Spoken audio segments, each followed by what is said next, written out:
What's up, everybody? This is Matt from Sages. Go check out our new EP, number one. You can check it out on all streaming platforms. Everything, all social media is at We Are Sages. Go check us out. And you're listening to John the Ninja. Ladies and gentlemen, how you doing? It's John the Ninja live in the where the hell am I? This is not the dojo, aka the dojang, aka the John the Ninja Studios. It is Studio B. So I told you guys a lot of new things were going to be happening for 2024. If you were paying attention and watching, this is part of it. So this is Studio B now. So we got Studio A that has the TV and the lights and glamour. This is Studio B when we're traveling, doing our thing. And today we are going to christen Studio B with an interview with a gentleman that has done quite a significant amount in the music business. This man is a singer who currently plays bass for the band we're about to talk about, but he has toured with Henry Rollins. First off, let's stop there. Respect to Henry Rollins, Def Jam Fight for New York and all that. Black Flag. Typo Negative, another alumni band that's been on the podcast. Limp Bizkit, he's done music with Atlantic, Def Jam Records, Island Records. He's played, literally performed at X Games 99. The height of X Games, man. I can only imagine how sick that was, but he has gold records. He's pretty much done it all in the music business. He was born and raised in Oregon, lived in Texas, but it was in Sacramento where he made his name known in the new metal scene. Him and his friends from high school and beyond set up the band called Simon Says and earned the respect of all the new wave, new metal, however you want to define that genre, back in the day in the early 90s to early 2000s. And he owes his love for heavy metal and rock music to his ex-brother-in-law that got him into Metallica, Pantera, Slayer, and pretty much has the opportunity now to play with his bands in a passion project called Sages.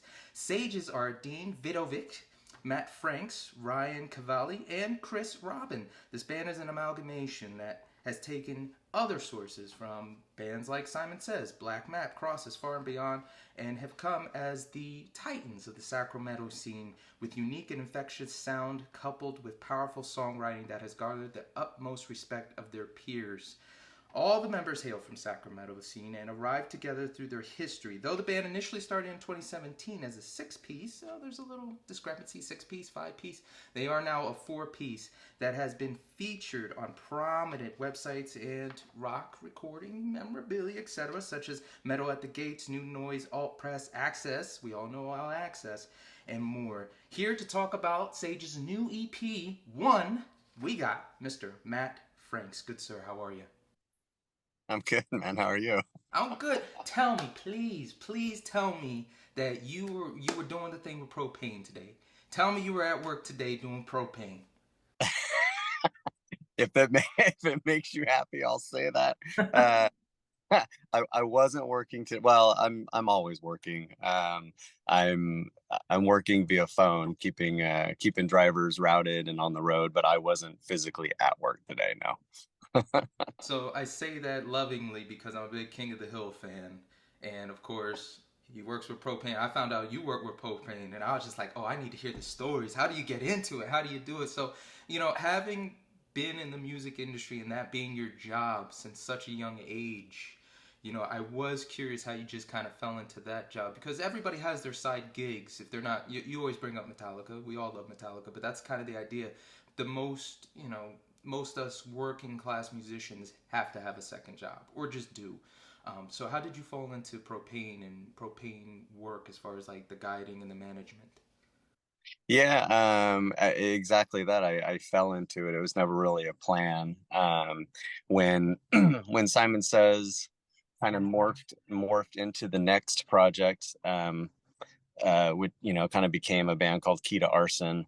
Um, we kind of rocked that for a good 4 or 5 years, and then I at that time I was kind of done and just burned out on music, and I decided I wanted to just stop really, and I didn't really know what I was going to do. I wasn't really stressed out about it, but I was the first time in my life that I didn't really have this thing in front of me, this master plan, if you will, or this thing that I was supposed to be doing, whether it was, you know what I mean, by choice, or however you view the world and the universe. And divine entities, whether it was something I was supposed to be doing or whatever.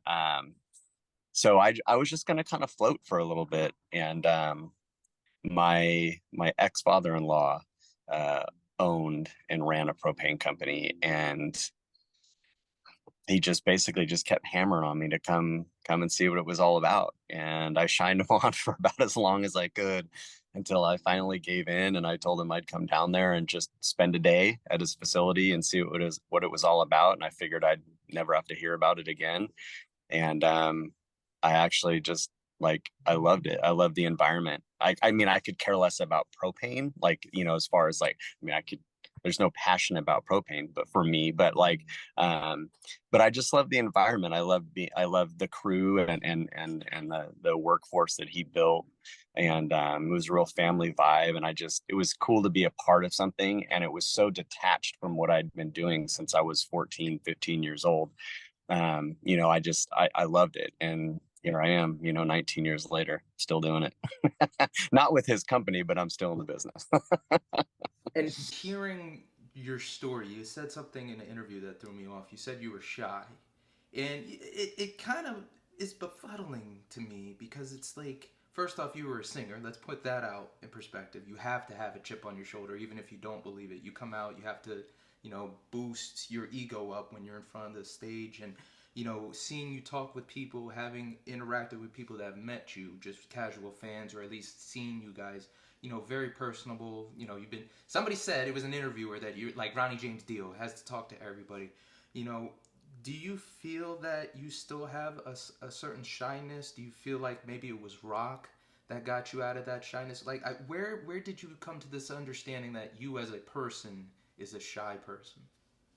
I've just always been shy. Yeah. So to answer your question, I'm still shy. I'm not an extrovert. I don't, there's no part of me that feels the need to go out and like be the center of attention. I'm not, and I'm not saying this like with like some sort of, negative connotation. Like it's just not me. Like if I'm in a new environment and I'm around new people, I'm typically not the guy that's going to come up and introduce myself. Like that's really hard for me to do. I don't know where that stems from. Um, if so, sometimes that can be misconstrued as like being maybe off-putting, or maybe like I'm kind of a dick sometimes, like, or that's what sometimes the conception is, or the preconceived notion. But yeah, I am just shy. So I don't, battle's not the right word, like, because it's not a thing that like sets me back. At least I don't feel that it does, but I still deal with that today. And so I don't think there's ever been a point that like some light went off where I'm like, oh, like I am no longer shy. Singing for me, or being the front man, I think that's an outlet. That's like, that's it's that's kind of the Jekyll and Hyde thing, I guess. Like that's where I am kind of an extrovert. And there are things that are, there's still a part of me that like, there are things that are tough for me to do, even like when I'm like on stage singing, which I haven't been a front man in a band for, 20 years, um but yeah, that's kind of that outlet. It's like that's where I do kind of like get that out of my system. Like so but off stage, or outside of that environment, I'm a pretty quiet, like, shy dude. It's not something I strive for. It's just I am that way. My wife is the extrovert. She's the one that's like, let's go meet the neighbors and let's go to this function, and I'm like, okay, like I go, but it's not, there's no part of me that like I'm like I need to be out and socializing. So yeah, I don't think there's ever been a moment that anything's ever changed. When I don't know what it is about being on stage that I can do it, and I'm kind of the opposite as far as that persona, as opposed to when I'm just chilling with my family and friends. Do you feel the difference between, and not not to be general because it is kind of a stupid question, but us being musicians and playing multiple instruments, you play bass, you play guitar, you are a singer. There's a certain feel of your place in the band when you perform. And if I was like, oh, if my natural instrument, guitar, that's how I speak musically. But if I'm gonna play with a band, you might want me on bass. That's kind of where I lock in to the best of my musical abilities. That's where I learned the music. But if you don't care, man, put me on the drums. I'm gonna give you a show. So how do you feel when you play bass live versus when you're singing? What's the different dynamics you feel? That do you feel you're stronger as a singer? Do you feel you're stronger as a bass player? Does it matter? Like, oh, it really depends on the band you're in. How did you feel on when you assess this, especially in the context of Sages? So I've only ever played bass in like a rock application. I don't consider myself like some classically trained, bassist. Uh, and I'm not talking down on myself. I'm just speaking matter of factly. Like I feel like I'm a good bass player for what I do and what comes naturally to me. Um, so that so I just preface everything I'm probably about to say with like, I'm humble in in my position as a bass player. With that, as far as like, in the Sages world, it feels really natural for me to play bass while I am challenged on a technical level in Sages. It does feel very natural. I don't feel a lot of pressure because I'm not really the center of attention. So I guess it's kind of my long-winded way of saying it's almost like a relief to play bass in Sages, where it's like I can do some backup harmonies and I can do some counter melodies and help Dino out. But he's more or less the focal point. So I really like that aspect as far as the dynamic of where I fit in Sages. Um, you know, as a my on personality level or just as a person in the band, as well as my position on the instrument. And I think that differs in there's definitely a big difference when it comes to being the vocalist or the front man in a rock band. um while I feel natural doing that as well, um it took me a long time to feel natural in that role. Singing for a band, I kind of fell into that too. It wasn't ever really like a plan.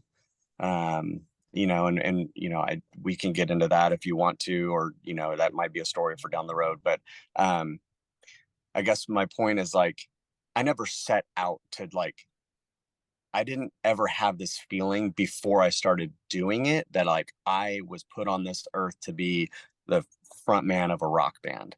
Um, my best friend just happened to be an amazing drummer. And I say that in the context of like when you're 13, 14, 15 years old, and I thought he was awesome, so he was always playing in and out of bands, and he was in the high school jazz band. And so by us being really close, I was kind of in the environment of being around local bands and local musicians, and I just kind of happened to fall into what turned into Simon Says. So like but there is an added amount of,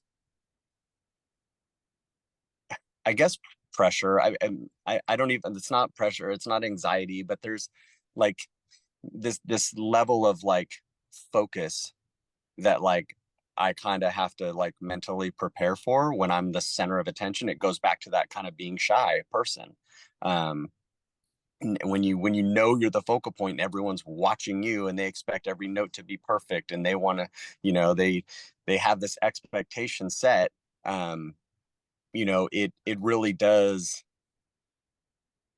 it it's different than playing bass in a rock band in my experience. You know what I mean? um and they're both great. It's just, yeah, it is different. So I am curious, how did you get into the zone? Like for me, I'll tie my left shoe before an actual performance, or for these, I always play ACDC's Ain't no fun waiting to be a millionaire before the person comes on. You know, it's a little thing to kind of get the adrenaline soothed and psych you up. You know, how did you, when you were a front man, get into the zone? Was it you needed space, you know, from everybody else? Did you fall into the routine of singing, and that's kind of how you got into the zone? You know, everybody loves their vocal warm-ups. You know, how did you actually gauge that? Yeah, I'm not a real, I'm not a really a real ritualistic kind of person. I don't necessarily need a steady regimen for me to kind of get in a space. I mean, vocal warm-ups is basically what kind of locked me in mentally and physically. In my experience, and my, you know, my personal feeling is that, you know, singing is very, it's, in my opinion, it's much more mental than it is physical. So if you kind of go in, you know, and you're unconfident, or you just, you know, you're not mentally there, you know, that's typically when I would have, you know, performances that I wasn't super stoked on. Um, so, but I didn't have to have an, you know, I think just being with the guys, you know, we would kind of kick everybody out of the dressing room if we had, you know, friends or fans or whatever, depending on what city or country we're in or whatever. We'd kind of have everybody leave, and you know, we just spend a few minutes just, I think, just kind of being grateful, you know, like Mike, our drummer, would, you know, he'd warm up on a practice pad. Mike, our bass player, you know, he's kind of like me. I don't think he necessarily needed a ritual, you know, but yeah, so I think, sorry, I'm being long-winded, but basically a vocal warm-up was pretty much what I needed to do. Outside of that, it didn't matter what the environment was around me, you know. Um, yeah, I didn't have a special thing that I had to have or that I had to do to feel like, okay, now I'm ready. But if I wasn't warmed up, I was usually pretty stressed. And you know what? It's fun to see these stories. I love how you said like I didn't dream of being a rock star singer, but then you know the success behind what you've done speaks for itself. Before we head over to Sages, I did want to bring up. I know your ex brother-in-law. I was just curious to his name and when you actually started to take the steps because we all had that. For me, it was ACDC. I was playing Tony Hawk Pro Skater, heard TNT, and then my dad's like, you know who that is? And like, oh, me and my dad are bonding. Cool. And then rabbit hole of Ozzy and metal and all of that. You know, it's fun playing and pretending, and then when you actually start doing it, it gives it a different sense. So I was curious to what ex brother, what his name was, and what was the first instruments you started playing? Who were your idols musically? Like I hate to admit it, Metallica is a very influential part of my playing, and I can't pull that back. You know, I always say ACDC, I always say Iron Maiden, I always, you know, you throw everybody out. You know, like these are the people I want to play like, but when it comes down to like, okay, you know what, to actually having the patience to learn a full song, yeah, that's Metallica. So, you know, who were your musical guides when you started, and what was that instrument? Yeah, so my first introduction really to music, as far as like being kind of like that kid in a candy store, like, whoa, this is cool. Ironically enough, was a bass player. It was Nikki Six, and I had a babysitter when, you know, when I was growing up. He was a teenager, lived across the street, and I remember specifically, he, you know, I was probably eight-ish. You know, let's see, yeah, something like that. You know, something. And I remember he was babysitting me at his house, and he had some friends over from high school, and they were doing typical high school stuff. And out on the table, they had a bunch of LPs, and one of the records was Motley Crue, "Shout at the Devil." And me, like, just the imagery on that as a young kid, I hadn't really been exposed to anything like that. It was intriguing, and it was seemed dangerous, and like, ooh, I shouldn't be exposed to this. And I just remember opening it up and seeing the four images of him, and I thought Nikki Six was the coolest looking person I'd ever seen. And like, so that I remember that experience being like one that just opened my world to like music, like, whoa, there are rock bands out here. And really having an interest in like rock and roll. My dad is a professional musician. He was for years. So I mean, I grew up with music, but I never, I my dad isn't my dad never pushed music on me or anything like that, and he was really good about kind of keeping that separate from, family life. And so anyway, now fast forward, so that's kind of what like opened my world to rock music. And then fast forward, so we're probably talking like 1988, 89, 90. So here I am, 11, 12, 13. And that's when my ex-brother-in-law, his name is Sean, um, he introduced me to Metallica. And specifically, the And Justice for All record. And that's like, so when I mention him and I credit him with kind of opening that world up, like even though I listen to rock bands like, Motley Crue and, whatever, like he's who introduced me to like heavy metal, like heavy music, Pantera. And that really struck something in me, just the guitar tones. I was just like, whoa, I just thought it was so cool and dangerous, and I just loved that aggressive sound. And again, I think it all kind of plays into the fact that like I was always kind of this shy, quiet kid, and hearing these bands, you know, come across the way that they came across really spoke to me. I think I envied that, like being able to do that, like, just emote that way. Um, and so yeah, that's really what opened me up to like heavy music was my ex-brother-in-law Sean. So that's where I really started to develop my love for heavy music, metal, hardcore, that kind of stuff. So yeah. That's funny because Motley Crue, I used to hate them growing up. I don't know, we all have that metal chip on our shoulder and we don't listen to certain music. I was the guy, like, I'll listen to Backstreet Boys, but I ain't listening to Crue. The hell with those losers. And then I read his autobiography and like my freshman year of college, and then I got into Crue and I started loving Shout at the Devil's their best record. But I am curious, Black Album. Were you one of the fans that were like, "Oh, this is trash"? Because for me, that was my entry into Metallica, Ride the Lightning and the Black Album. And I remember playing Gears of War. It was a video game on the Xbox 360, and what you could do is you could play the albums on it while you played. So man, I wore through Black Album. I have so much love for it. Were you like, "This is not Metallica"? Were you part of that fan wagon, or you just kind of like, we're going for the ride, it's okay? I loved it. I thought it was brilliant. Even at 13 years old, I thought it was like, I mean, that was their Bohemian Rhapsody in an entire record. I was like, they'll never top this.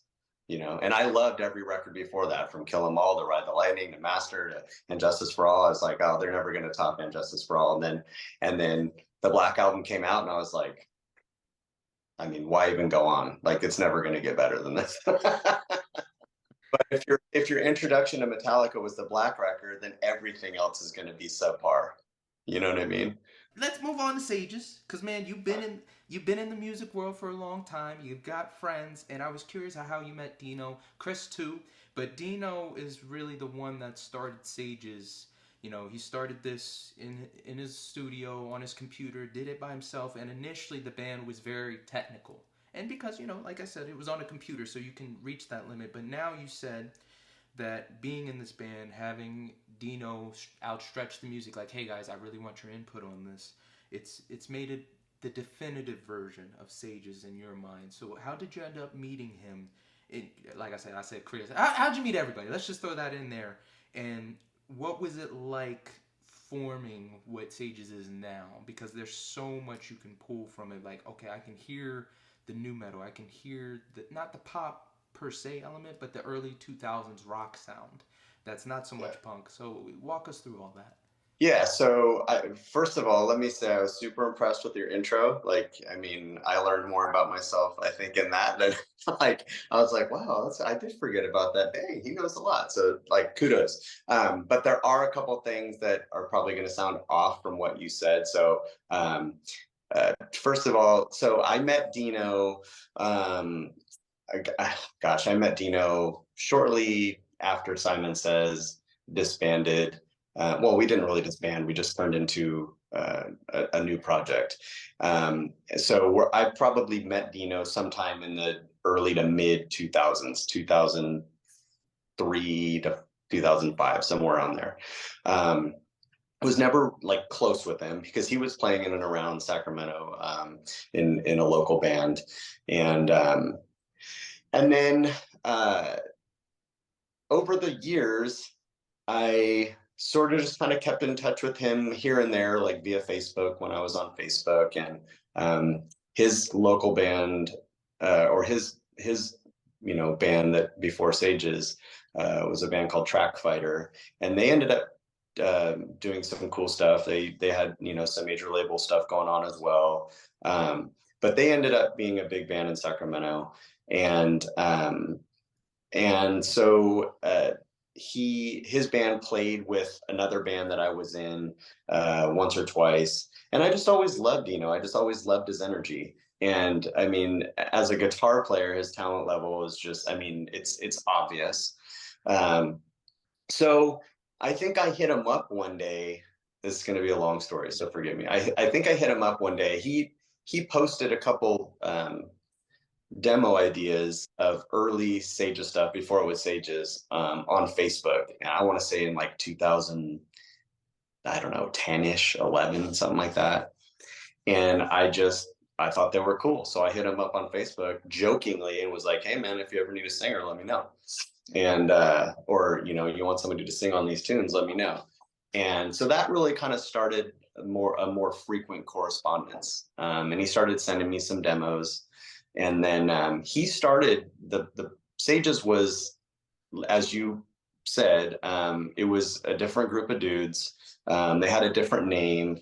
And I want to say he started that probably closer to like 2000, I don't know, 13 or 14, is when the early first version of Sages was born. And then they were playing a show with my friend Chris, who's the drummer of Sages. Their two bands were playing together in Sacramento. So I was like, great, I'm going to go out and see both my friends. This was 2015. And I went out there, and afterwards, Dino and Ryan, the guitar player of Sages, pulled me aside, and they were like, hey, we're looking to go a different direction with our bassist situation. Would you be interested in playing bass for Sages? And I was like, sure, I mean, I'm up for the challenge for sure. And that's kind of how I got into Sages. And then Sages was Dino, myself, Ryan, who are all still there, and then two other guys that are no longer in the project.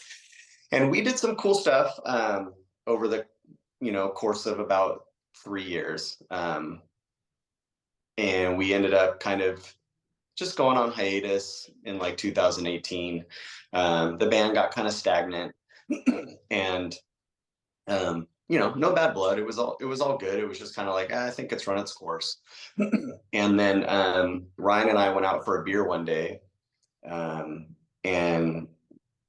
we both were like, hey, we just recently saw Dino.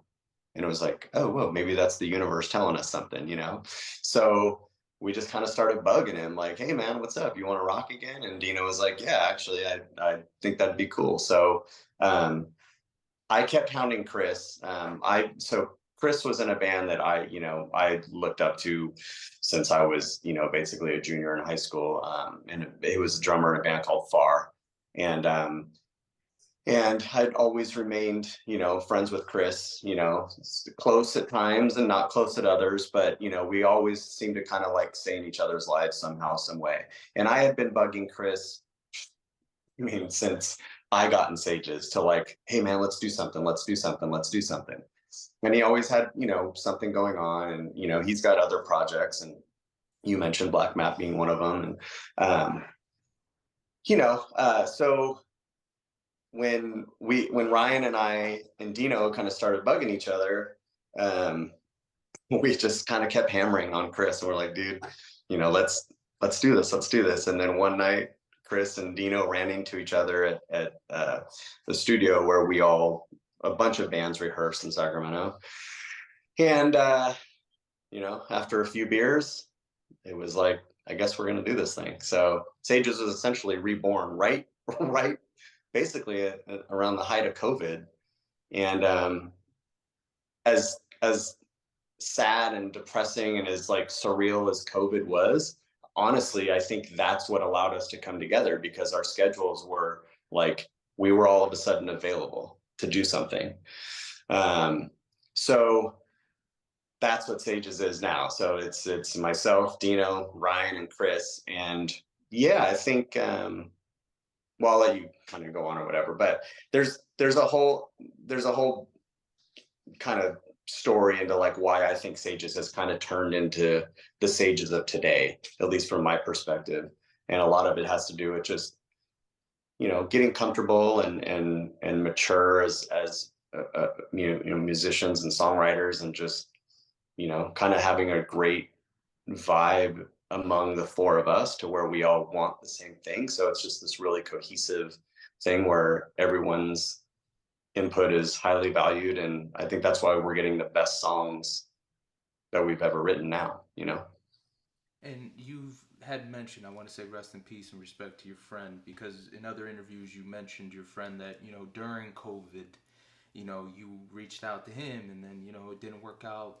You had unfortunately passed, and you were like, you know what, let me hit everyone up. And I remember doing the same thing at the time. I was like, well, if we're going to go, I got to call everybody. And there was one person, loved to death. She's okay, married, that bastard. Right. But it was a thing of like, okay, we were in an awkward situation, but with COVID happening, I was kind of like, listen, I hit up every one of my friends, hit up some enemies. I just wanted to get that off my chest, like, hey, whatever happens, just hope you best. Goodbye. Nothing. I was just like, ooh. So, evaluating that, did you feel that there was a little bit more of an emotional maturity that was a response from his passing? That because I figured that was the catalyst, not just for Sages, but the other projects you were working on too. But Sages seemed to be the project that benefited most from you saying, like, let me reach out, let me make sure everybody's okay. Absolutely. You're right. I was doing a project with a good friend of mine, named Greg, and Greg did suddenly pass, and that absolutely, I think that messed me up a little bit, and in a sense of like, I've always taken the ability to play music with anybody that I want to for granted. Like, it's never been threatened. And so perspective is everything, right? So when you're never kind of like forced to realize how grateful you should be, you're like never really, like, you just take it for granted. And when Greg passed, yeah, I was like, man, life's too short. And so I should be playing music with like people I want to play music with if they're up for it. And so yeah, that was a big part of it for sure. And I think there's just a whole new appreciation for Sages at this point, from at least for me, because I know it can be ripped away from us at any time. I mean, not just because somebody, might pass away, and not to go nuclear, but for any number of reasons. Somebody, might have to relocate. Somebody, might have a personal emergency they've got to deal with, and they just, the first thing to go might be the passion project. So definitely with Greg's passing, yeah, that definitely inspired a lot of this, for me personally. So let's get on to the actual performance. Before we get to the EP, a show that kind of actually was like, damn, y'all need to check these people out, was that show at the Knitting Factory you guys did. And Yeah. the reoccurring theme you guys say is like, yes, it's a passion project, but with all the knowledge you guys have accumulated, not just from the business aspect, but even listening to the EP, like you cannot tell me that the engineering is not pristine as if I were to go to Electric Ladyland Studios and put it down. You guys have mastered and implemented what you've learned, and you never went back. So before we get to that EP again, because you can see I want to jump to that now. Walk me through that performance, because there is this understanding, there is this unity that you've mentioned earlier, that you guys are all on the same page, you all want the same stuff. Tell me what you felt from that performance. I, ironically enough, yeah, we felt really good about that one. First and foremost, I think sound makes all the difference in the world. And when you've spent, half your life playing, live in front of people, um, you've embodied all of it. You've had, the shows where you have no monitors, and then you've had the show where you're basically like, it's like an arena mix for you personally. First and foremost, at the Knitting Factory, like I felt like we were really well taken care of, and the sound there was great. So that really helps a lot when you can like feel your instrument, and it sounds like it's supposed to sound as a band, at least for us on stage. um but I think the key for us is like, we kind of just play with house money. And what I mean by that is like, we're not chasing anything, like, and that's why I think I keep referring to this as a passion project. And maybe that sounds overly dramatic, and maybe that's not the right choice of words, but like, I guess my point is like, it's really hard for us to have a bad show, because it's like, it's really personal for us, and it's really just about us, again, being grateful for the ability to do this together. So like, why choke it out with like stress and like, this expectation of maybe being perfect and presenting this, well, perfect thing to people. It's like, I think our experience playing live for as long as we've played, in stages and out of stages, we're going to be fine regardless. Even our bad shows are good shows, and that might sound douchey to say, but I think you get the point of what I'm but what I mean by that. But that show specifically, the Knitting Factory, it was like, we hadn't played out of Sacramento in a long time. And I love Sacramento. I mean, I'm from here. You said I was born in Oregon. I wasn't. I'm a Sacramento kid, through and through. I'm so sorry, Yeah. son of a. And I almost don't want to say it, because it's like, again, I loved your intro. I told you, man, you have to cut. Gus G cut me down. He was like, first off, our bassist isn't Escobar. He's not a Peruvian drug lord. You gotta throw it out there. I gotta edit. I gotta redo it. It's gotta be changed.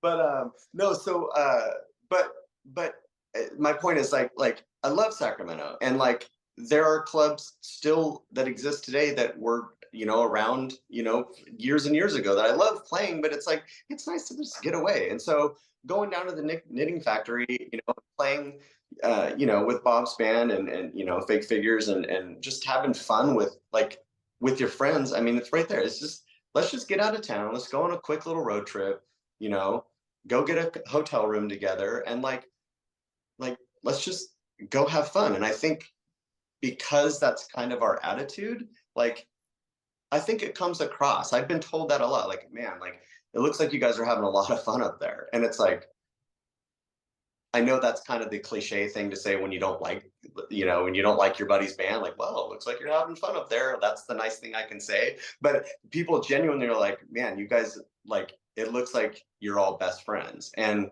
yeah, so I think that's probably what comes across the most. Yeah, we might hit a bad note here or there. We might, miss a downbeat here and there. I mean, that's just going to happen all the time. But that's not really how we're judging good shows. And so I think what you're alluding to, and what you're picking up on, is it's just the vibe. Ultimately, like, we're just having fun. So when we're having fun, we're playing better. you know.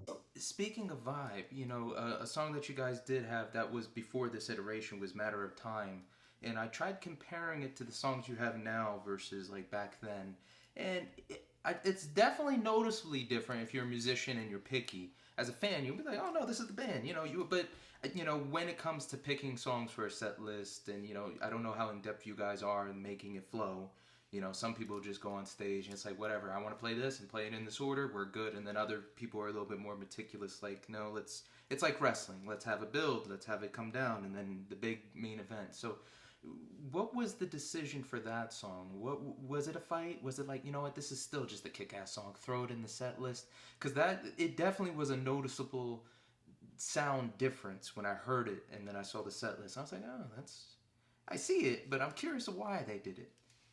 I think it's just a song that we all dig. And I think, Matter of Time, being that it was at the tail end of the first iteration of Sages, it was definitely going more in the direction that we are now, where it's like much more song oriented, like less like riff, or centric. So, Chris would, be the only guy that wasn't involved in the band when we made that, and he himself was like, "That's a dope song. We should play it." So I think, you get that endorsement from him, and Dino and Ryan and I all like, we still like that song. Yes, it's different, but I think it's still like in the same vein as Sages is today, and it's just an up tempo. There's not a whole lot of like up tempo stuff in Sages. It's very it's sludgy's not the right word, but it's like it's definitely like a lot of like slower kind of like yeah, just slower rhythmically, and I think Matter of Time is like it's a little more straight ahead, and I think we like that. Okay, let's break up the set a little bit rather than everything being so like on the backbeat and halftime. So yeah, it wasn't super calculated. It was just like, again, I mean, the most simplest reason. We all were like, this is a cool song, we should play it. All right, let's play it. We're complicating it with my thinking. All right. But we got to get to one. EP Sages, not the Sages, people. It's just Sages 1. You can go to Apple Music, Spotify right now, even YouTube. You can check out these tunes.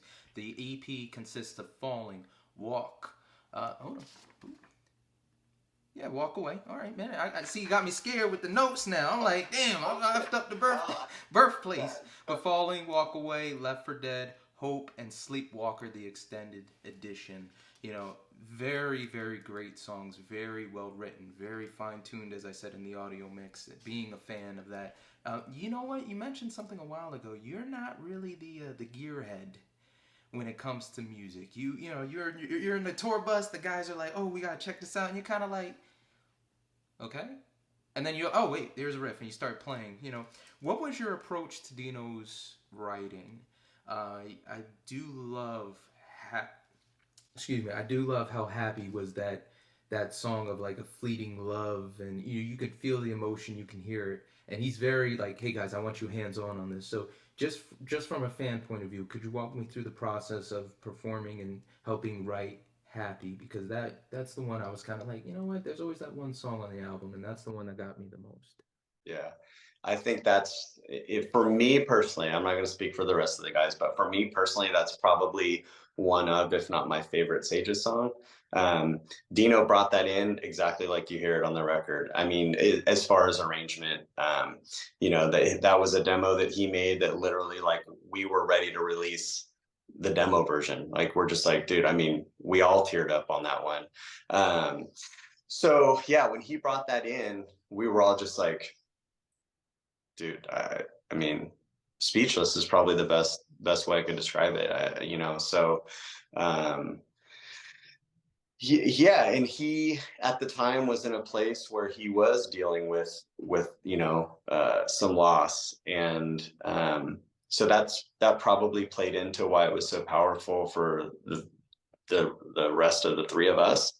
Um, so yeah, he brought that in immediately. Where we're like, all right, let's start working on it. And I mean, we retracked it for the EP, but Dino brought it in exactly the way that you hear it on the EP.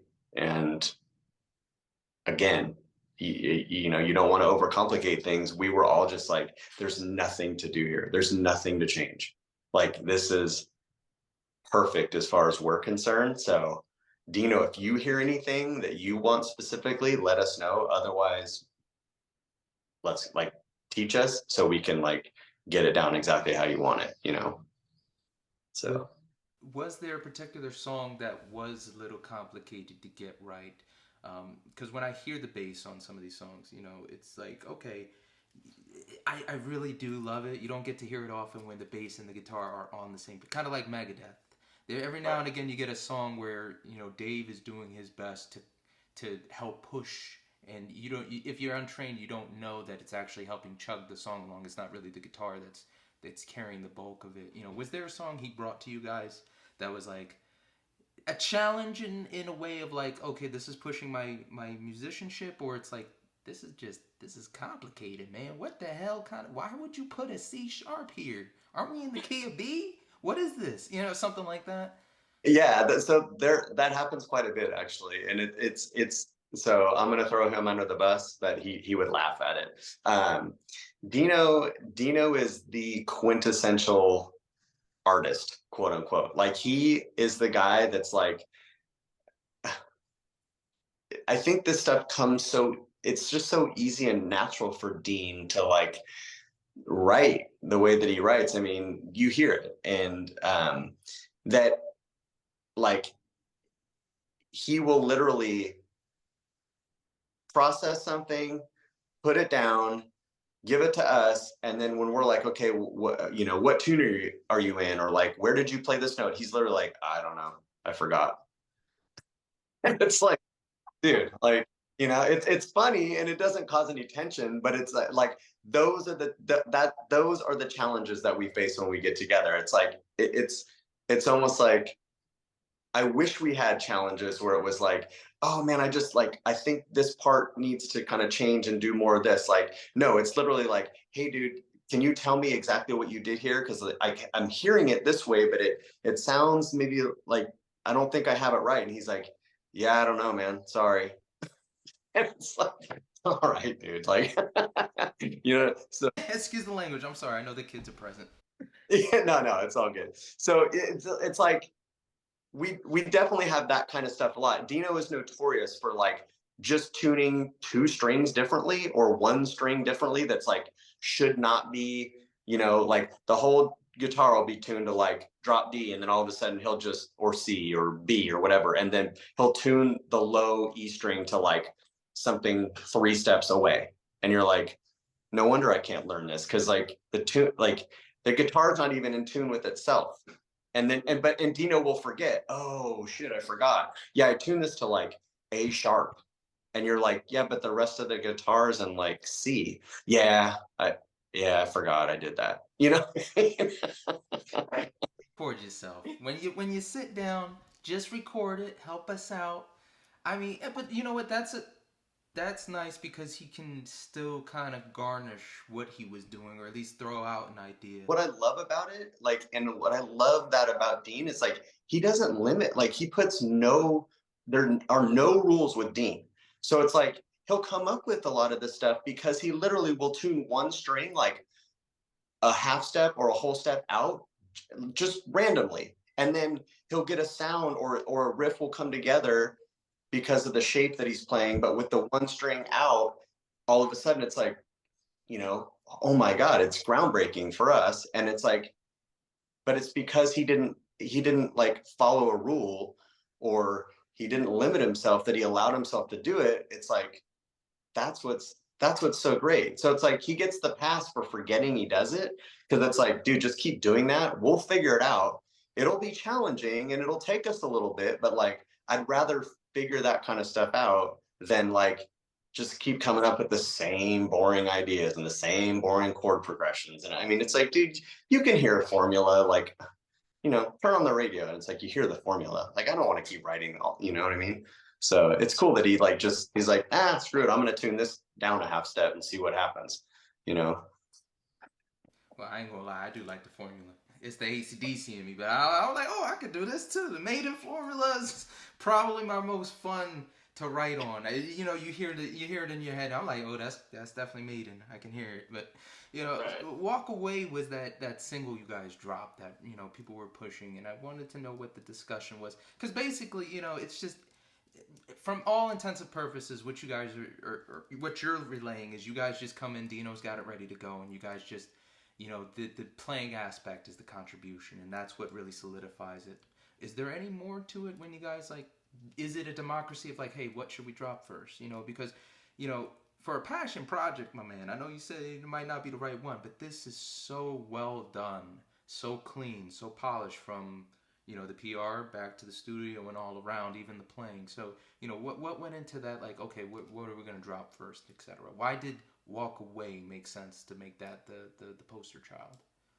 I think because it embodies like Sage's like all of it, and I think it's a I think we felt that it was a good first representation of like what we're about. Like it's heavy and it's riffy, and that's really where our roots are. I mean, we have songs like Happy and we have other. I mean, we've got a ton of other songs we haven't even released yet that are on the happy side of the spectrum.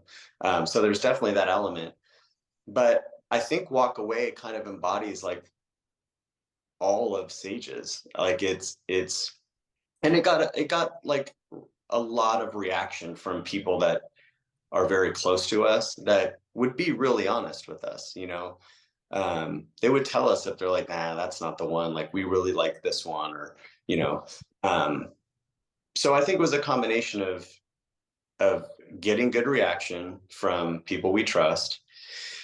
And I think we felt that it really embodied Sages. It's riffy and it's heavy, but it's also really melodic, and the chorus melody is almost pop. So it's like this kind of interesting dichotomy of like the big whoa whoa whoa whoa. Like to me, that's straight pop music over this this heavy down-tuned riff. And again, we like the fact that it's like kind of straight ahead. It's like you don't get lost in odd time. Like it's palatable, I think is probably what I'm trying to say. So why not? Let's put it out. And it was not even really a discussion. We all felt the same way. So And I just want to keep on bringing up Sleepwalker. That was the one where that when you grow up, you know the songs that hit the hardest because that was your time frame in music. That is where you can claim in the early 2000s the new metal. I think it was a magical time because like punk just came back. Santana and the beginnings of what we would consider alternative. I'm sorry, was starting to really make a name for itself. And I just think of Sleepwalker as the very it's heavy riffs, but it's not heavy in the mindset of like metal heavy. It's very emotional. And I was curious, is there an abbreviated version we're gonna get for radio? Because it said extended. I'm like, oh, this is pretty normal length. So what is the catalyst for the song as a whole? What any stories of performing and writing it, anything you got for that? Because that one definitely struck too as well, just as Happy did. yes, Sleepwalker is just one that stood the test of time. That was one of the early ones that Dino wrote. In fact, that's the title track on the last full length album that we put out in 17. Um, we kind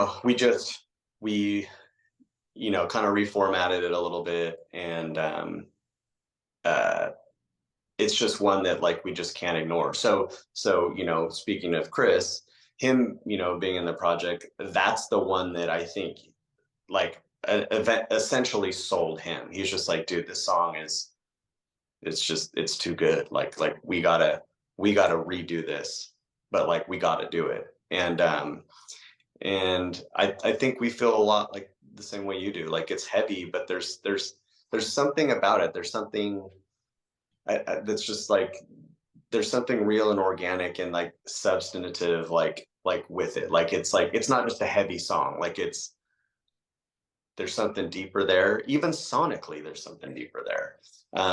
So yeah, that one, I know I've made this reference before in this interview, but I always say that's kind of like our Bohemian Rhapsody because there's like four different songs going on in one, and it's like what 7 minutes long, and it's yeah, that one's just kind of that's the play. That's the it's got all these different acts. You know what I mean? And but they all work really well together. It's just one we just can't deny, and that's why we usually end with that one because we can kind of just jam it out as long as we want. Dynamically, it's up and down. It's everything we love about music, all just wrapped up into one song. So You know, I find it funny looking back at your history, and even when you guys made it with Simon Says, when you were, with that band, and you said you guys got signed because you were looking for a lawyer and just so happened to find a manager, and then you go, what do you feel so far has been the best wisdom from your experience as a musician all around that you've been able to implement for Sages? Just to not have any expectations, honestly. Globally, I mean, there are little things on a day-to-day level that I think, I tap into, to kind of keep myself sane. But I think overall, it's like I've been, I have a lot to be grateful for when it comes to music and the business side of music, so I don't want to sound like I'm, like some spoiled brat that like, you know, didn't get his way.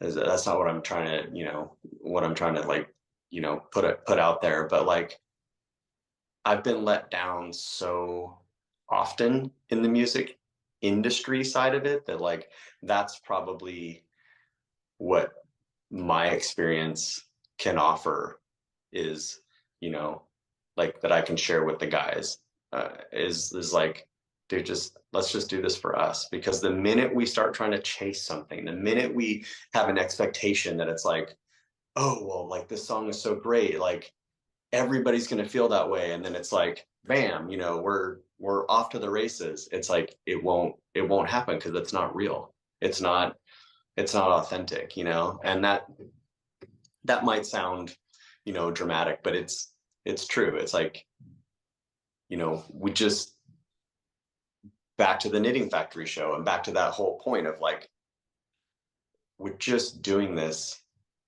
for us, and we'll put every ounce of effort into it to expose it because we feel that good about it. We want people to hear it, but at the same time, we're not like setting ourselves up for failure. um if people don't hear it, okay, like wish they could, but the machine's just not working for us.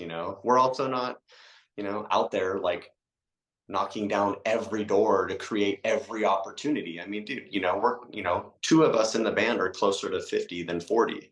We've had major label record deals, all the stuff you're talking about. Like Chris has done the same thing in his old band. So we've got wives and children and mortgages and so it's like it's it's I don't think, I guess back to your original question, I think what I can offer is that perspective. It's like, let's not ruin this with like getting wrapped up in all the things that really shouldn't matter. Because let's face it, in today's music world, it's not really about the music at all.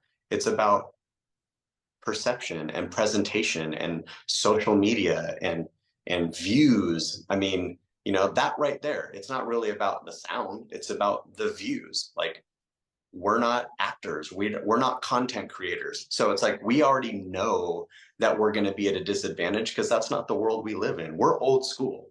We're the guys that are like, you build the story by you go out and you play live and you start, three people come out to see you, and then and then it's 10, and then it's 30, and then it's 100. I mean, it's very grassroots, and it's like we we're that's not the world we live in.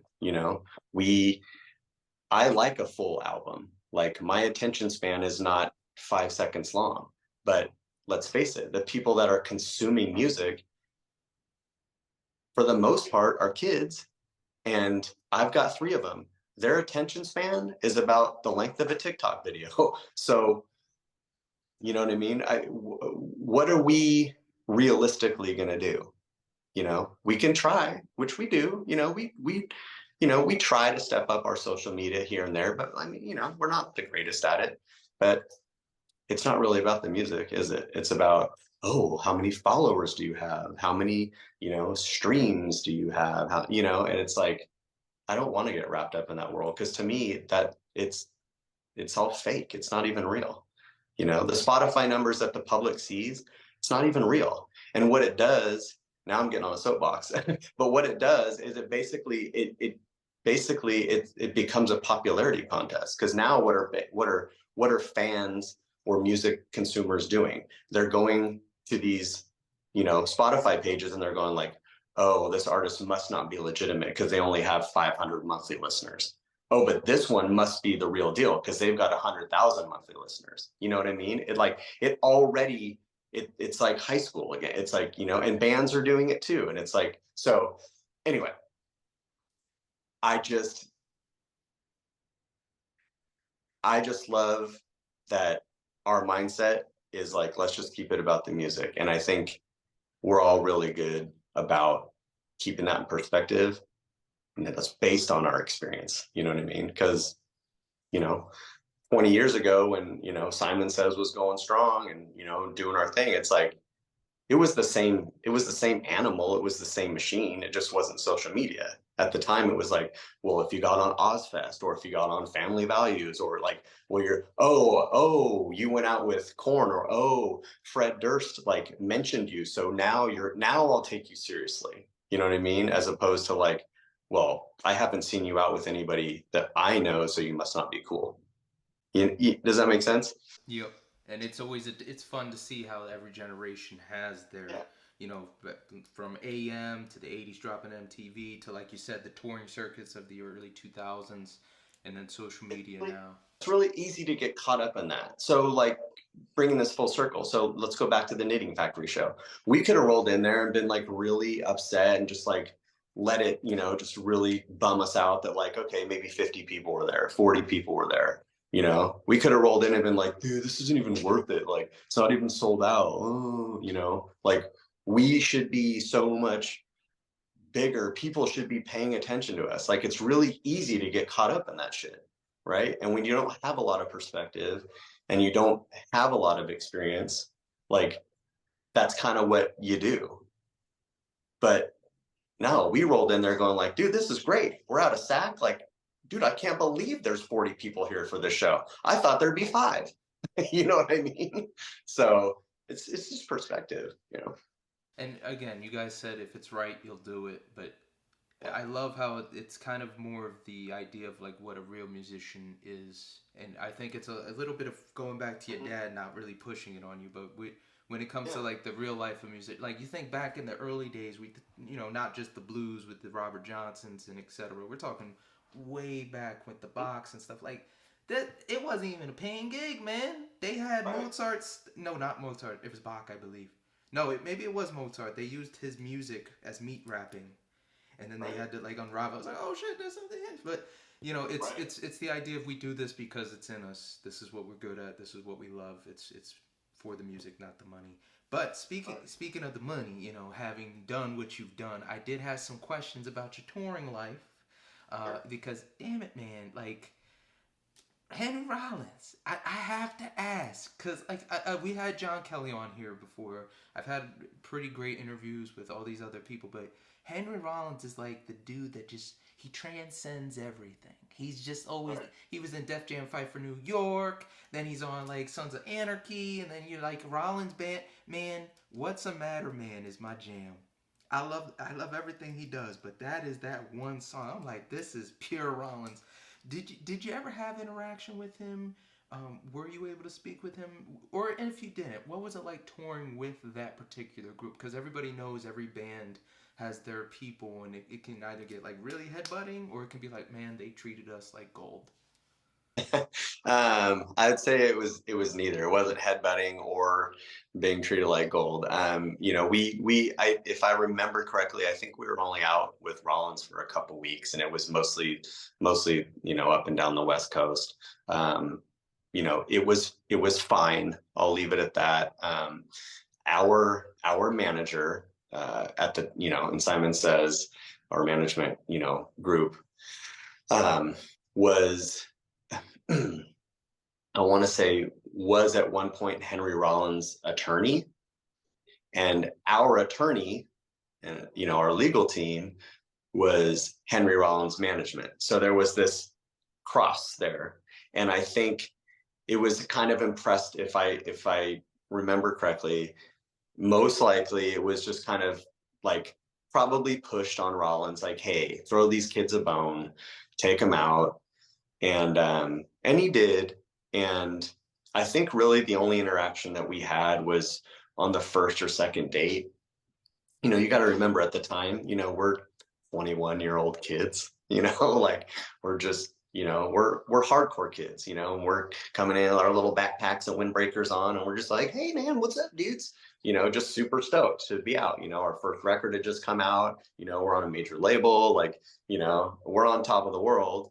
And you know, we're just green. And, you know, I just remember Henry not being mean by any means, but not really giving a shit either. It was just kind of like, hey, kids, cool, yeah. Anyway, like act like you've been here before, kind of vibe, you know. Um, the band that he was out with, I want to say it was something like they were they were called Mother Earth or I Mother Earth or something. They were all really cool dudes. They spent a lot of time with us, you know, during sound check, and we'd hang out, and they were really cool. The crew was really cool. You know, Henry was in and out. He was usually at the gym most of the time. Um, you know, the shows were great. I mean, I had really low expectations. You know, you're playing sold out shows to a bunch of Black Flag fans. Like they could give a shit less about Simon Says. We're just a bunch of, you know, clean cut, you know, hopping around, you know, kids just going, come on, man, you know. And but no, they like everyone was really respectful. It was just, you know, as far as our interaction with Henry himself, I, probably not to talk a lot about, honestly. Man, but that does sound like him too, you know, because he grew up very like, you know, hard edged. He actually like had to grow up quickly, you know. But what about anybody else you've toured with? Because I know you said that, you know, you've had, you know, difficulty staying in touch with people. You know, that wasn't your forte. But was there anybody that you could think of while touring that really outstretched the hand to you guys, or at least you personally? That's like, hey man, you know, you got something. You stayed in touch, or just an interaction you've always felt like, you know what, that was so kind of them. So as far as like bigger artists kind of like really, you know, stepping up and making it a point to, you know, kind of, you know, extend an olive branch. Um, you know, you've mentioned some of the stuff like one of the first experiences we had with that was Filter. You know, we as a band, as a collective, Filter was one of those bands that we could all agree on that we loved Filter from, I mean, you know, the short bus days.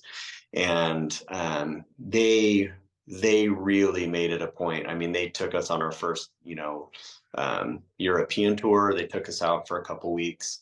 Um, you know, all the guys in the band, Richie, I mean, everybody, they were super cool. They took us out in the States for like 6 weeks. Um, you know, that was probably our first experience of you know, they say never meet your idols, but like at the time, like they couldn't have been more welcoming. Um, totally treated us like gold. Um, you know, I haven't kept in touch with Rich or any of those dudes. It's kind of a bummer. Now, I don't know how true this is, and I don't want to start anything. Again, dude, I'm a dad. I could care less at this point.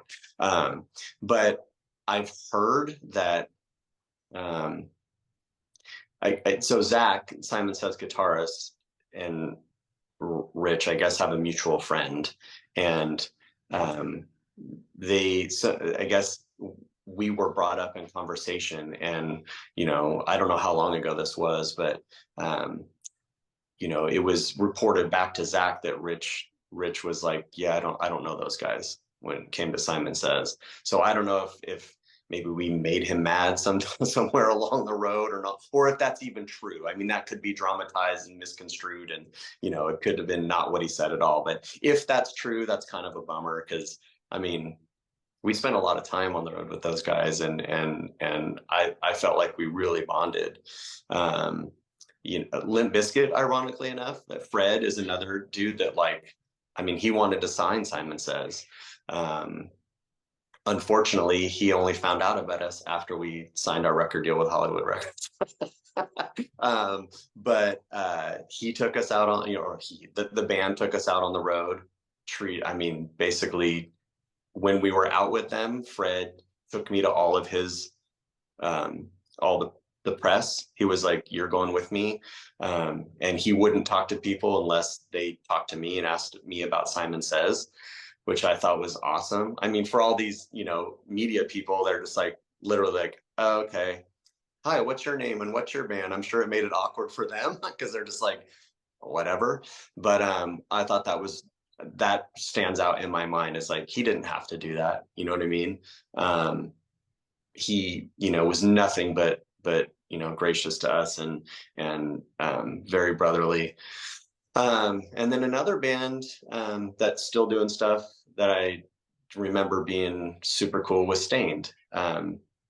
We met actually on the Limp Bizkit tour. They were main support. And then they ended up taking us out for 3 or 4 weeks. They headlined and we were main support for them. And again, they just super kind, I mean, just anything we needed, they were there for us. Their crew was really cool. Because it was obvious that we were we were kids, I mean, all these other bands were like young in their careers, but like they were all older than we were. I mean, we got signed, we signed our major label record deal when we were like 20 years old. You know what I mean? So it's like, yeah, these dudes were like in their late 20s. I mean, they had already kind of like lived some life and been in and out of bands. And like Simon Says was our first band. Like we put it together, we were a local band for 6-7 years and then got a record deal. And it's like, but we were really young. We didn't have a lot of perspective. So, yeah, we were green, and we're really fortunate that like a lot of these, these stars at the time were so cool to us. We had some tours that, were not, they were great tours, but you didn't have that connection, and that's fine. It's not that those people's job to take care of us, but those are a handful that I can really remember that I wish I still kind of maintained some of these relationships with some of these guys,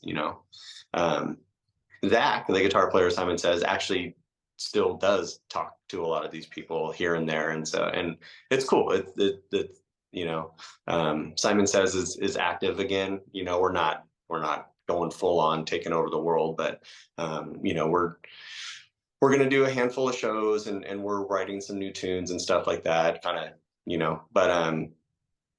but yeah, so he's told me that like some of these old friends of ours are like, "Hey man, that's great to hear that you're back," and then so yeah, man, that's cool. Well, man, like you said, on social media, you could reach out to people. You had some people reach out to you, and you be like, "Damn, you know what? I didn't even check the messages." So, man, but you know what? I really want to strike home how great it is that you said that about Fred, because we all have, everybody has interactions, and growing up, all you hear is the really bad, negative stuff about him and how bands were fighting. I'm an Eminem fan, so like, ooh. But Yeah. that you mentioning how kind and courteous to take time out of his day kind of reminds me when I met Lou Ferrigno. He doesn't have the best track record with people, but when I met him, man, meeting a hero. I still have the VHS 1990 kid watching him and then seeing him in person. So hold on, we got hit at least 2 more, man. So you done some touring. You used to hit Gold's Peeler, you hit Old Ironsides. These are Sacramento joints. But Philly and New Jersey are my home. And Okay. I marvel at what musicians have to say when they tour these areas and have so much, passion for those venues. I was wondering if you had any experiences out on the East Coast in Philly and New Jersey that stick in your mind of like, damn, that was a good show. Or you know what, I'll never forget that bastard lighting my pants on fire in the locker room. Something like that. So Philly, correct me if I'm wrong, it's been a million years since I've been to Philadelphia. I remember, I think the first time we came through Philly, we played, is there a little strip called like State Street or something like that? We're getting good. We're getting good. Are you thinking TLA? No, is that like the arts theater thing? Is that okay? We didn't play played down the street at a little place. Is it the Pontiac Grill?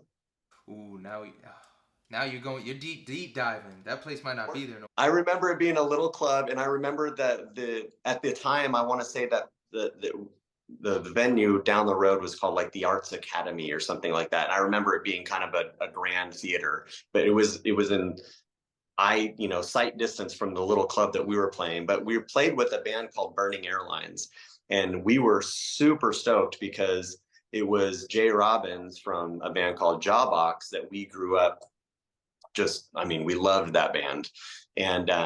And we love Burning Airlines too. And for us to kind of end up on the same show in this little club together, I want to say that was my first experience in Philly, and I'll probably never forget it because it was just kind of this like alignment of the stars where it's like, there's no way that this just randomly happened, that we got on a Burning Airlines show, you know? So, but then I remember coming back through there. We played Philly a bunch. I remember playing the Electric Factory, quite a bit. I remember playing another show somewhere, and then one of our crew members, it was his birthday, and he was a huge 80s, like, hair band, whatever, 80s rock and roll band fan, and Tesla's from Sacramento. He was a huge Tesla fan. And Tesla was playing at the Electric Factory the same night that we played, and I don't remember where we played, but all the Tesla dudes, they got us all in. So we went there for their show and hung out with them all night because it was our buddy's birthday. So yeah, we had some good experiences in Philly. Jersey, I don't specifically have a lot of memories of Jersey. I remember New York. I remember we played Hammerstein Ballroom. Is it the Webster? I believe it is. But New York's out of my range. I'm a South Jersey kid. Used to live in North Jersey, but now I just go to the Garden and I go home, right? Right. I remember almost getting jumped in Boston. That sounds back in Philly now. It sounds like that's where you at. Yeah, I remember the first show of the Typo Negative tour. We went out with Typo and Spineshank I think we were out for like almost 3 months. And the first show was in Poughkeepsie, and ambulance were there, cops were there. I was like, wow, if this tour is going to be like this every night. It was like fights and dudes were bleeding everywhere. I was like, oh my God, here we go. I'm like, and man, talking to them, you would never have known it. Like, yeah. Johnny Kelly's such a sweetheart. You're like, damn, you guys are really wild, really? Right, right. Oh, yeah. Man. So, breaking character, on a serious note, I always end these interviews with the most important question. What is the best piece of advice somebody else has given you that kind of guides you in life? No, I think you touched on it, and I touched on it already today, and it's something that I try to pass on to my kids. It's like, it's basically just kind of stop and smell the roses, for lack of a better way to put it. And I don't know that anybody's ever like given me that piece of advice. I feel like people told me that all the time. And it's probably pretty generic. Like, I don't have something like really profound, like, oh, cool. But if I have any regrets, and I have a hard time saying that because I don't live with regret.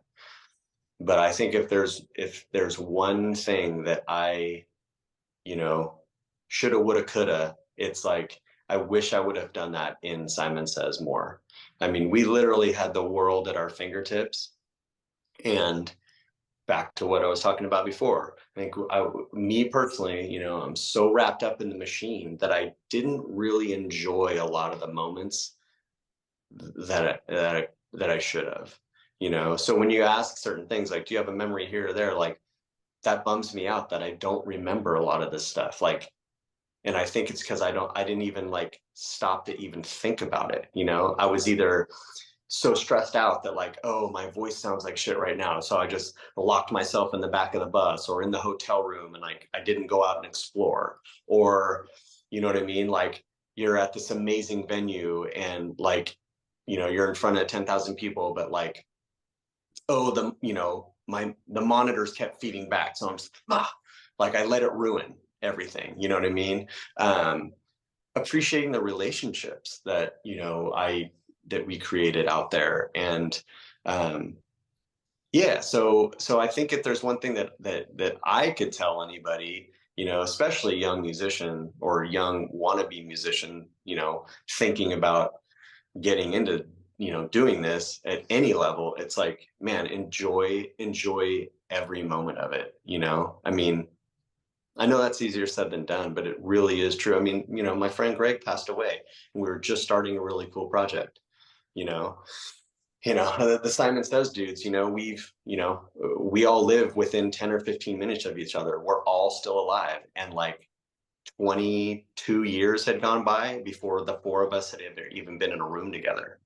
You know what I mean? Like shit like that, where it's like, dude, it's not like we're the Beatles. It's not like, you know what I mean? Like we're U2. Like, what do we have to be all fucking pissed off about 20 something years later? Like, we weren't shit. You know what I mean? Like, it's like, you know, so, and I try to pass that down to my kids, you know, of course, like, you know, my 18-year-old son thinks he knows it all. Not to say he's not a great kid, but it's like, I'm constantly like, you know, buddy, if like, I know you think you got this, but like, trust me, just take this one extra step, dude. And you know what I mean? And it's like, he'll end up needing my help, and it's all good. I'm never like, I told you so, but I'm like, I wish we didn't all have to learn lessons the hard way. You know what I mean? Same thing goes with my daughters, you know, I got 10 and 12-year-old daughters, and it's the same thing. I'm just like, I wish you would have listened to me. I can't tell you that, but you know. Sir, thank you so much for your time. That was really fun. Everybody else, go check out Sages. Not these Sages, not a Sages. Sages, straight up, EP #1 is out now on Apple, Spotify, and YouTube, everywhere else you can get your music. You can also check them out on Facebook via the same name, and We Are Sages on Instagram. Good sir, much obliged for your time. That was super fun. Thank you. And everybody else, be smart, be mindful, rock on, go listen to Sages. And as always, in Studio B, Ninja out.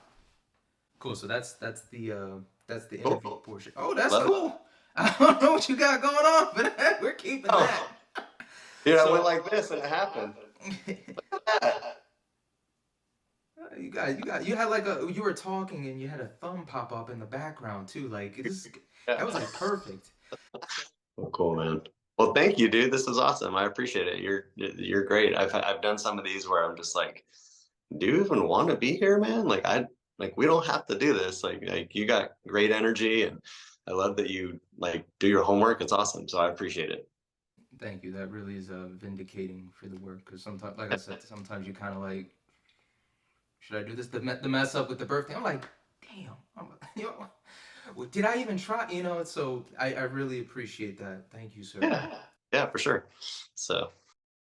Woo, baby, you listen to John the Ninja. Oh, your ears are about to go on a vacation. John the Ninja's got what you need.